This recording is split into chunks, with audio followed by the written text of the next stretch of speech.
God bless you, family. I'm a changed man for life. As always, thank you for stopping in and checking out this video. Thank you for stopping in and checking out this channel.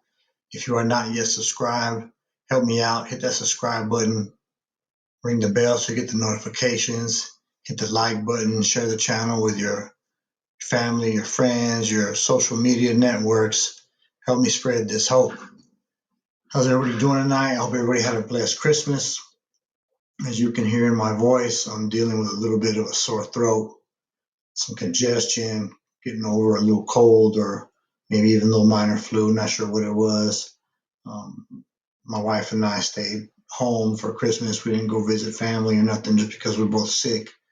But I wanted to get a video out, check in with everybody, see how you guys are doing. Again, I hope you had a blessed Christmas. I hope you set aside some time to reflect on what Christmas is really about, the birth of Jesus, our Savior, the Messiah. And I really hope you enjoyed some time with your family. This time of year is important if you're able, if you still have your family with you, to cherish them and spend that time with them. But anyway, let's get into the video. So I came across a new channel that I recently checked out, just a couple of episodes. It's called That Prison Guard. Shout out to Lieutenant Henry.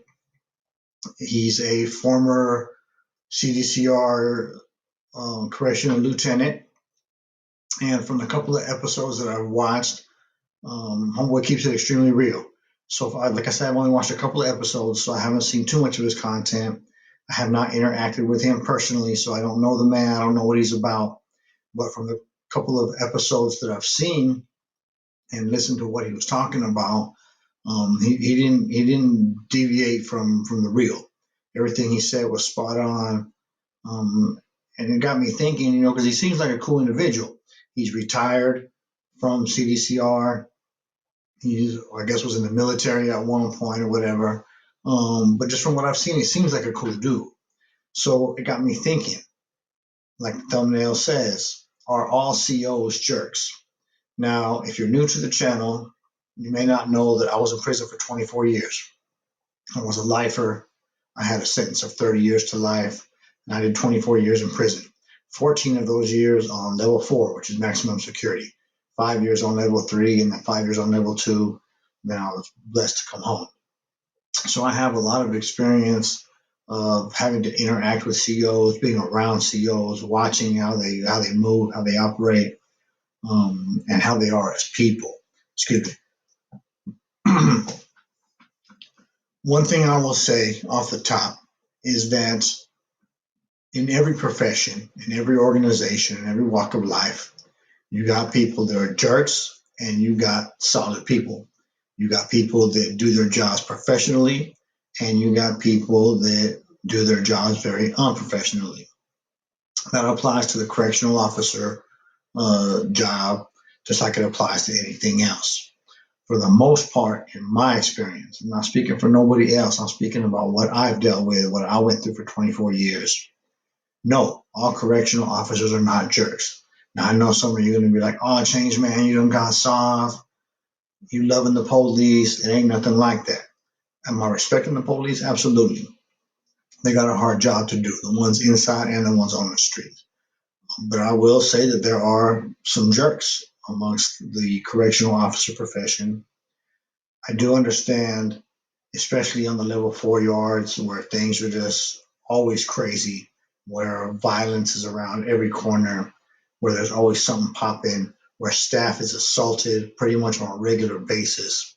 I do understand some of them having bad attitudes, and dealing with people unfairly and taking out their stress on people. It's not cool. I don't agree with it. I don't think it's right, but I understand. And I'll tell you that there was a major difference in the way I saw COs act and carry themselves on the level 4 yards compared to when I worked my way down to a level 2. Big difference. In level 4s, I did see some officers that were cool. There are COs that come to work, do their 8, and hit the gate. On the other hand, you have officers that make what goes on the yard and at the institution, they make that their life. And they're like way too involved. and they do things that are out of line. Do prisoners, convicts, inmates, whatever you want to call them, do they do things that are out of line too? Absolutely. But there's a difference when you're wearing a uniform and you've taken an oath to carry yourself a certain way and conduct yourself a certain way versus people that are living a certain lifestyle, gang members, career criminals, people doing what they do, people that got life sentences, doing all day, ain't got no hope of going home. That is their home. The officers come and go home. For the prisoners, that is home. So the way they conduct themselves is a little bit different. Am I saying that all prisoners are good and do good things? Absolutely not. I went through my time where I was not a good person, where I did not do good things, but my life transitioned. But I think of a few specific instances of COs of them trying to help people, even though you might not think it, and maybe a lot of you haven't seen it, and a lot of you are like, "Oh, you tripping? You full of it." No, I'm keeping it real. One thing I'm gonna do always on my channel is keep it real. If I'm speaking on something, it's because it's real. It's my perspective of it. Some people may disagree; they might have a different perspective, but I'm always gonna keep it real with you. I can think of one particular instance of when I was in Corcoran, and we were in the day room, and two dudes started fighting. One dude pulled out a little piece, stabbed a dude real quick, and the dude that got stabbed like took off up the steps towards his cell. And there was a CO on the floor. There was an older CO. You could tell he was like an old school veterano type cat, big brocha, hair slicked back. He had done, he's been a CO for a number of years. And he did not right away hit the alarm. He did not right away lay the day room down.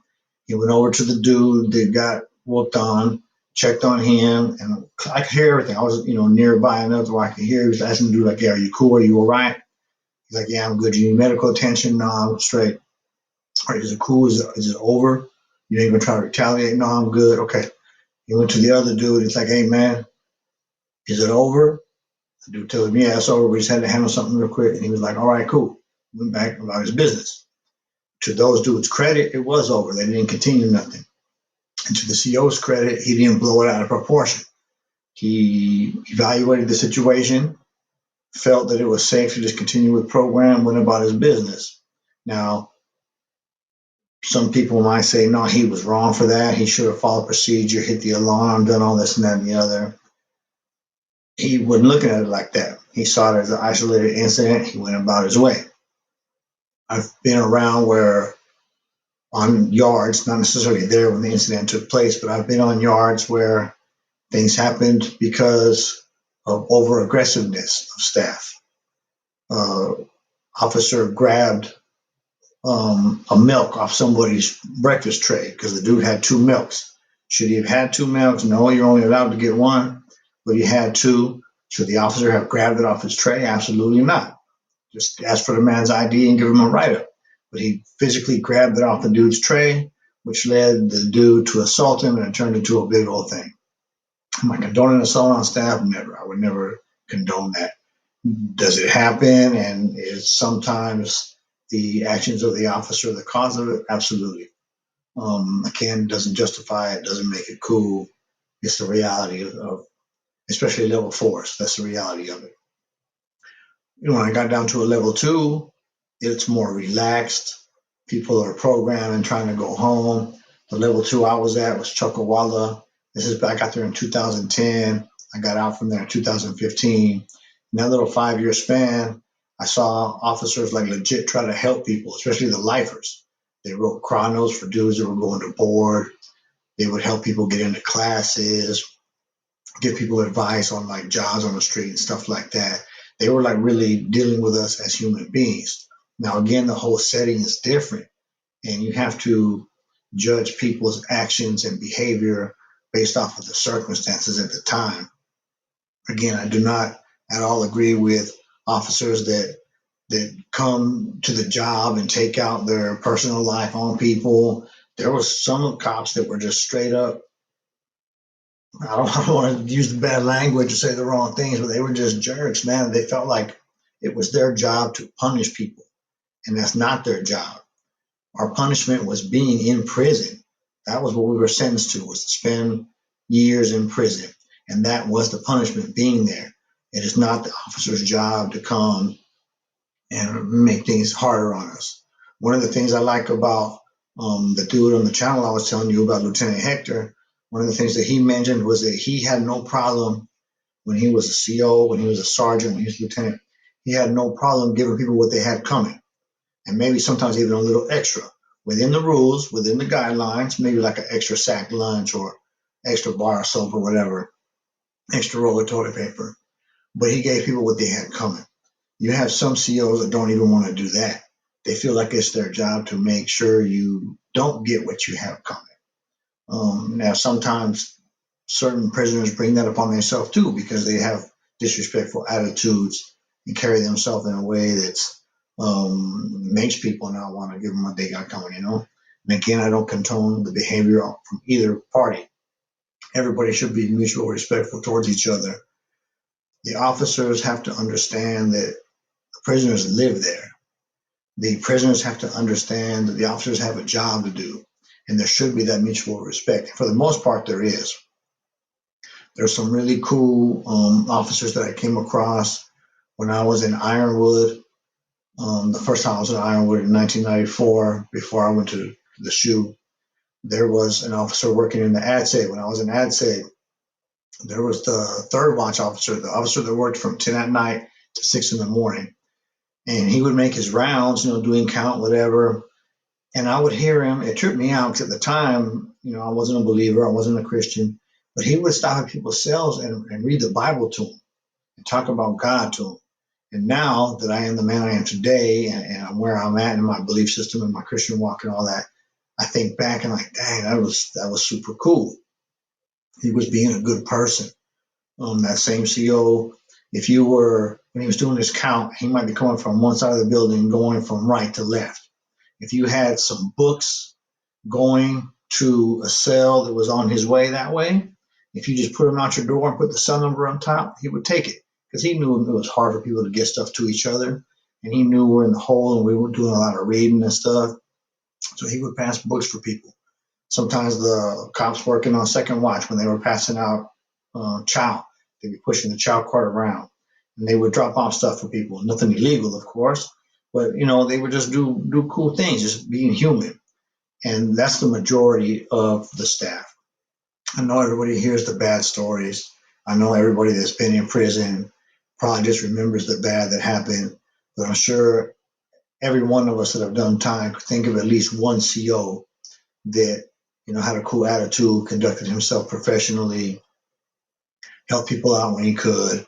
And of course, we all got the stories and know about the ones that put extras on it when they did cell searches, threw away stuff they really didn't need to, tore it up extra tough. You got the ones that, like I experienced. I came home from work change one day. Trip on this. I came home from work change one day. I was working in the back in the book. And I come home, and my cellie wasn't home from work yet either. So I get to the cell. First thing I do is I look in, and the cell had been tossed. And my heart drops. I panic because we had a cell phone. That's a whole nother story for a whole nother time. We had a cell phone, and I had it tucked. Well, I thought I had it tucked in the most obvious place of all, in the mattress where people hide everything. And I'm not exposing nothing that people don't already know. It's not like I'm giving up no game. Everybody, the police and everybody else know that people hide stuff in their mattress. But we had it in the mattress. So when I get home and I look in the window of the cell and I see the cell's been tossed, I see the mattress, all the linen taken off of it, and it's kind of like folded over in half. My heart drops. I'm like, dang, we got cracked. Right. So I flag the CO in the tower to pop my door. He don't say nothing. So I go in, I shut the door, I look, make sure it's cool. Boom, I shoot to that mattress. I look, the phone's still there. There is no way you can tell me they didn't find that phone. Now, mind you, this is on a level 3. Excuse me. So I know they probably wanted the mattress. I know they probably felt it. The cell was super tossed. I mean, everything had been gone through. Everything was tossed up. It was a mess, but the phone was still there. I truly believe that our housing unit officers, I know they found it and they left it alone. Why? Because Marcelli and I weren't jerks. They weren't jerks, so they weren't tripping. Is there an off chance that maybe they just didn't find it and that's why it was still there? That's possible. But more than likely, I'm telling you, I've been through enough searches to know when someone was found, and I'm sure that phone was found, but the COs just weren't tripping because it's mutual respect. If you give respect, you get respect, and that goes both ways. There was other COs that would disrespect people's cell, people's house. We call them, that's our house, that's our pad. People's pads would get disrespected sometimes. Sometimes it was because the person conducted themselves disrespectfully. But overall, my opinion of having been in prison for 24 years and dealing with all kinds of correctional officers, correctional sergeants, lieutenants, captains, whatever, is that the majority of them are not jerks. They just got a job to do. Sometimes, just like with the homies, they get peer pressure. I know there's a lot of cops that want to be cool to people, but because of their coworkers, they can't because they get that label of being inmate lovers and being inmate friendly and all that kind of stuff. And just like being in any other organization, you got to be worried about what people think about you, especially in one like that where you got to worry about people having your back. But again, I'm going to just say that in every organization, there's people that are jerks. There's people that are cool. It's all about how you present yourself. And no, in my opinion, all COs are not jerks. There is some. In the visiting room, there were some jerks. In the work change, there were some jerks. On the yard, there were some jerks. But there was also a lot of good people that have good hearts and just doing a job. I'm going to tell you something else, too. There was one time, I'm trying to remember where I was at. I think I was in Ironwood, and me and some of the homies were playing cards. And, the CO was making his rounds, just walking around. He just kind of walked up to us and was checking out the card game. And one of the fellas right there started chopping him up with him. I forgot what about. But somewhere in the conversation, it came up. He was like, you know what the only difference between me and you guys is? And we're like, what? He says, you guys got caught. In other words, he didn't. He was living the same lifestyle that we did at one time. For whatever reason, he changed and he got him a good job. Maybe that's why he changed. Maybe he saw the opportunity for a good job and he changed how he was living. Maybe he didn't change how he was living. Maybe he was still doing stuff. You had some of them too. You had some COs that I want to say like in the late 90s, early 2000s, a lot of the COs started coming looking like homies. Bald head, necks blasted, all tattooed down. Maybe that was already their life before they got that job. Maybe it was just a fashion trend once they were already working in the department. I don't know. But there's a lot of them that come from the same background we do. They just made changes in their life. Again, the whole point of this video, and I appreciate those that stuck with me thus far, is that not all COs are jerks. And I'll say that not all convicts are bad people. Have we done bad things? Of course. Are there some with bad hearts? Yeah, absolutely. But not all. And not all COs are bad people either. Shout out to Lieutenant Henry. Go check out his channel, That Prison Guard. Give him a follow. Let him know that Change Man for Life sent you. Hope you guys again have a blessed Christmas. Hope you enjoy this little video. I'm going to be trying to do a whole lot more content. I'm coming on strong for 2024. God bless you guys. Have a great evening.